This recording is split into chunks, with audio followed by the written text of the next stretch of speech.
Have you ever felt that some people are just luckier than you? They stumble into great opportunities, meet the right people, and seem to have things fall into place.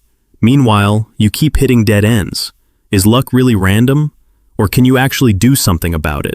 This question has fascinated researchers for decades, and the answer might surprise you. Luck isn't purely random. There's a science to how unexpected events turn into good fortune, or into disaster. Let's break it down. Imagine a matrix. On one axis, whether the outcome is positive or negative. On the other, whether it happens to you or is influenced by your actions. In the bottom left, bad luck. Something negative, unexpected, and completely out of your control. You can't blame anyone for bad luck. It just happens. In the bottom right, good luck. Something positive, unexpected, and also out of your control. Winning a lottery, being in the right place at the right time by pure chance.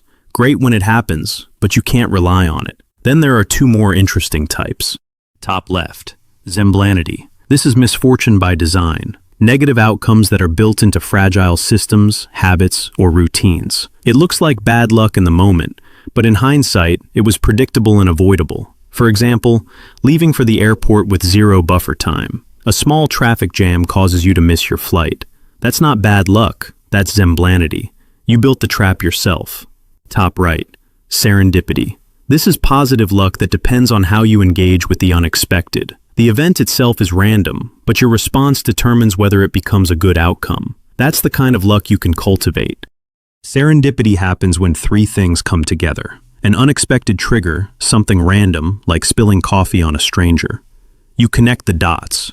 You see potential in that moment, instead of just apologizing and walking away. You materialize it. You take action. You start a conversation. That stranger could become a friend, a co-founder, or even the love of your life. The trigger is random, but the rest, seeing the opportunity and acting on it, is up to you. Classic example.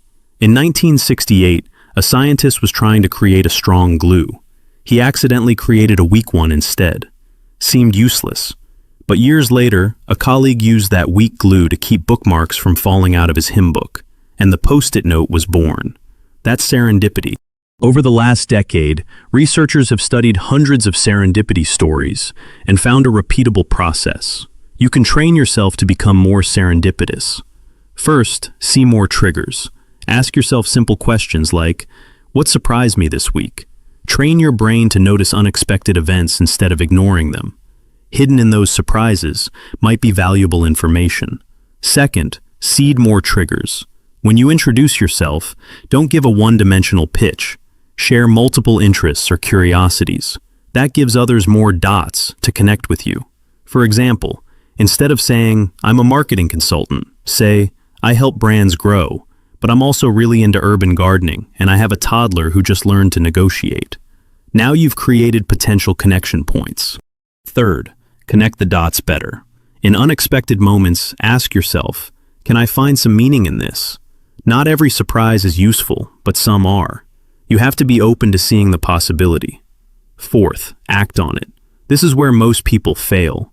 You see an opportunity, an interesting idea in a meeting, a person you'd like to talk to, but fear of rejection holds you back.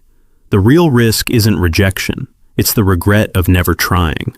Reframe the question. Instead of, what's the risk of doing this? Ask, what's the risk of not doing this? Often, the cost of inaction is much higher. Now let's talk about the negative side. Zemblanity is when misfortune is baked into the system, whether that's a company with toxic culture, a city with poor infrastructure, or your own daily habits. Take the traveler who always cuts it close. One day, an unexpected delay happens and they miss their flight. It feels like bad luck, but it was predictable. The system was fragile.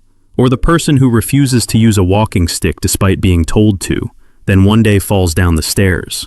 Surprising in the moment, but completely expected in hindsight. The same alertness that helps you spot serendipity can also help you guard against Zemblanity. If you regularly check your habits and environment for hidden fragilities, you can avoid building traps for yourself. The unexpected is everywhere. Any single surprising event is unlikely, but when you add up all the things that could happen, it becomes almost certain that something unexpected will happen.